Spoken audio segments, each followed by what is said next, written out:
On est aux alentours de 2019. Sur YouTube, tout est comme d'habitude. Il y a des vidéos qui sortent et il n'y a rien qui est vraiment différent de normalement. Ça, c'est juste parce que soudainement on commence à remarquer des vidéos assez étranges. Parmi ces vidéos-là, il y en a certaines qui annoncent quelque chose d'important, d'autres parlent du fait que c'est peut-être la fin de la plateforme, et certains parlent même d'une certaine loi COPPA. C'est quoi ça encore? Pour ça, il faut remonter en 1998 aux États-Unis. Il y a une loi fédérale qui rentre en vigueur. Donc la COPPA, C-O-P-P-A, donc c'est la Children's Online Privacy Protection Act, qui veut dire en gros la protection de la vie privée des enfants en ligne, qui réglemente la collecte d'informations personnelles en ligne auprès des moins de 13 ans. Cette loi impose aux opérateurs de sites web et d'applications d'obtenir le consentement parental avant de recueillir, d'utiliser ou de divulguer des informations personnelles d'enfants. Donc en gros, le but c'est de protéger des enfants sur des sites et des jeux en ligne en limitant la collecte d'informations sur eux, ou du moins en obtenant l'autorisation parentale pour le faire. Sauf que maintenant, c'est quoi le lien avec YouTube? Et ben YouTube a en fait été confronté à la loi COPPA parce qu'ils ont été accusés par la Federal Trade Commission d'avoir collecté illégalement les informations personnelles d'enfants de moins de 13 ans. Et ça, sans le consentement des parents. Donc ils ont été accusés d'avoir fait de la collecte des données non autorisées, entre autres en utilisant des cookies et des identifiants persistants qu'on appelle, pour suivre les spectateurs de chaînes d'enfants afin de leur proposer de la publicité ciblée, aussi des publicités comportementales, puisqu'apparemment ils auraient profité de ces données pour vendre des espaces publicitaires personnalisés à des marques de jouets comme Hasbro ou Mattel,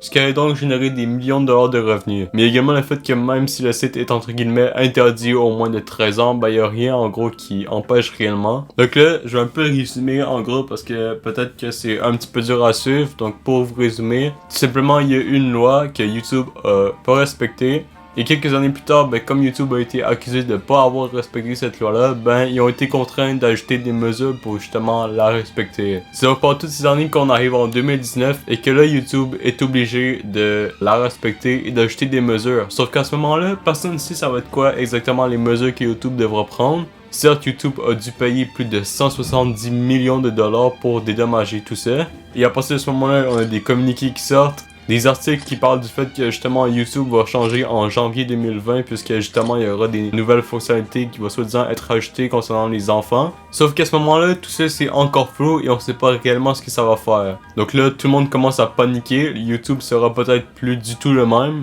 On sait pas si cette action sur les enfants aura un impact pour les autres créateurs. Sauf que de ce qu'on sait pour l'instant, ça risque fortement d'être le cas. Puisque selon beaucoup de gens à ce moment-là, si les créateurs n'indiquent pas que leur contenu est fait pour les enfants alors que c'est pas le cas, il risque d'y avoir des conséquences. On parle de payer des amendes de milliers de dollars, et forcément tout ça comme ça l'affecte les enfants, on peut penser que ça va avoir des répercussions sur les créateurs qui font du contenu justement pour les enfants. Il y a même certaines personnes qui pensaient que c'est la fin des chaînes de jouets. Puisque bon, évidemment tout ça, ça a un lien avec les enfants. Donc si les créateurs aussi sont pénalisés, si on suit cette logique-là, ceux qui ont des chaînes d'enfants, c'est fini. Ça peut être la fin non seulement de grande partie des créateurs, mais surtout ceux qui font des vidéos pour enfants. Beaucoup pensent que c'est fini, tout le monde est inquiet. Est-ce que c'est la fin de tous les gros youtubeurs qu'on connaît à ce moment-là? Enfin tout ça, c'est une des théories qui émerge à ce moment-là. Et personnellement, je me rappelle de quand c'était arrivé. Je suis revenu chez moi en tombant sur cette vidéo de Polo, qui est en train justement d'expliquer le fait qu'il saurait pas qu'est-ce qui allait se passer pour la suite, puisque tout ça justement c'était pas très clair, mais ça semblait pas être très positif. Ceci n'est pas une blague. Ceci n'est pas un titre putaclic. Ce n'est pas une vidéo putaclic. Tout est véridique. Alors, il y a un gros problème qui va se passer en 2020. Vous avez sûrement déjà entendu parler de ça. Il y a une nouvelle loi qui est passée aux États-Unis. C'est COPPA, COPPA. Donc, je suis pas très bon à expliquer ce qui se passe avec ceci. Je sais ce qui se passe, mais c'est juste que je suis vraiment mauvais à expliquer les trucs. Mais en résumé, YouTube est quasiment fini en 2020. Qu'est-ce qui se passe si on ment ou on est en violation de cette loi et on ne le sait même pas? Eh bien, on peut payer une amende de 42 000 dollars US. 42 000 dollars US, attendez, par vidéo. Alors vous allez me dire ceci. Ah ben là, mon petit pono, t'as rien qu'à marquer que c'est fait pour les enfants et t'as aucun problème. Ce n'est pas du tout comme ça, parce que si on marque que la vidéo est faite pour les enfants, vous savez ce qui va se passer? Vous ne pouvez plus laisser de commentaires. Vous n'allez pas avoir les notifications pour savoir que j'ai sorti une vidéo. Vous n'allez rien voir. En gros, c'est comme si la vidéo existe là, mais personne va le voir. Je peux avoir une amende de 55 000 par vidéo. Vous n'allez pas voir les notifications. C'est comme si je fais des vidéos dans le vide et vous n'allez pas les voir. Vous pouvez pas laisser de commentaires, donc il n'y a aucune interaction. Je peux pas savoir ce que vous aimez, ce que vous aimez pas, ce que vous voulez que je fasse les prochaines fois. C'est trop stupide selon moi. Alors, la solution est de stream sur Twitch. Je dois aller sur une autre plateforme, je n'ai vraiment pas le choix, alors suivez-moi sur Twitch. Parler du fait que ces vidéos seront plus mises en avant, ils devront probablement payer des amendes, bref, le tout pour le pire en fait. Parce que je me rappelle, ça m'avait un peu inquiété moi aussi, et je pense que ça a été le cas pour pas mal de monde. Parfois, on avait aussi certaines personnes qui essayaient de démystifier ça du mieux qu'ils pouvaient, avec en gros ce qu'on avait à ce moment-là. Et parfois, on pouvait voir qu'en réalité, c'était pas non plus si pire que ce qu'on pensait. Mais là, avec ça, il a dû y avoir quand même des assez gros changements sur YouTube.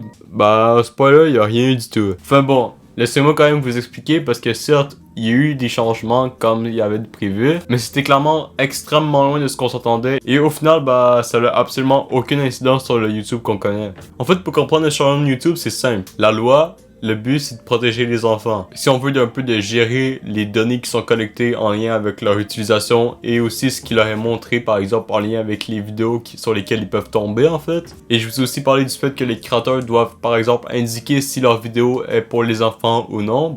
En gros, c'est tout simplement lié à ça. En fait, le changement que YouTube a apporté, c'est de vérifier que les vidéos sont tout simplement pour les enfants ou non. C'est-à-dire que, par exemple, chaque fois que quelqu'un va vouloir poster une vidéo sur YouTube, il va devoir sélectionner si la vidéo est pour les enfants. Si on veut que la vidéo soit vraiment pour les enfants, comme sur YouTube Kids par exemple, qui est en gros YouTube mais avec des contenus et des trucs comme ça, et c'est là qu'on va cocher oui et que notre vidéo va un peu être restreinte. Qu'il y aura plus de commentaires, plus de notifications liées à ça. Beaucoup de fonctionnalités autour de cette vidéo-là vont être désactivées. La monétisation va également être limitée puisque les pubs vont être un peu moins ciblées. Et évidemment, il y aura aussi moins de données qui vont être récoltées en lien avec la vidéo. C'est pour ça que si vous avez l'habitude de faire des vidéos, vous savez qu'en général, on va toujours cocher non. Comme par exemple la vidéo que vous regardez en ce moment, j'ai cliqué non pour le coup. Bon, évidemment, faut pas abuser parce que si tu fais par exemple une vidéo qui est pas appropriée pour les enfants et que tu cliques oui, évidemment, il peut encore plus y avoir des sanctions. Mais bref, ça c'est juste logique, c'est juste en gros pour vous résumer un peu ce qui a été ajouté finalement depuis.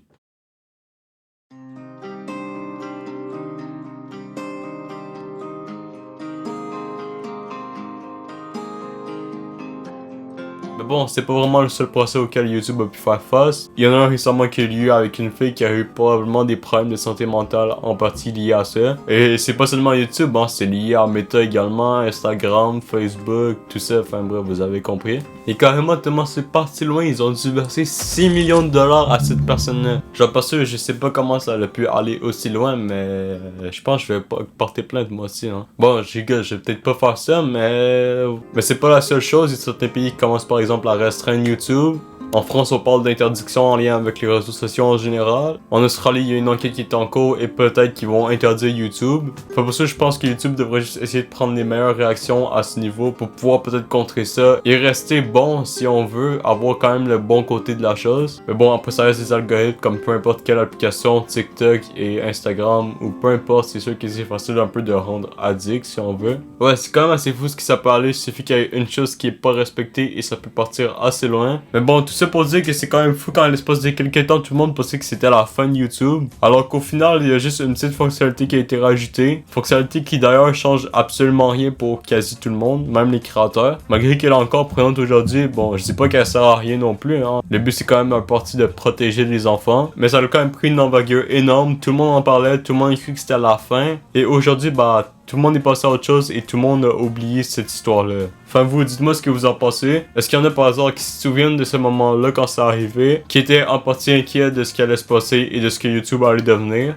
En tout cas, j'espère que vous avez aimé cette vidéo. Si c'est comme d'habitude, petit pouce bleu, abonnement. Voilà, c'est pas mal ce que j'ai à dire. Donc, merci d'avoir écouté et moi je vous dis à la prochaine.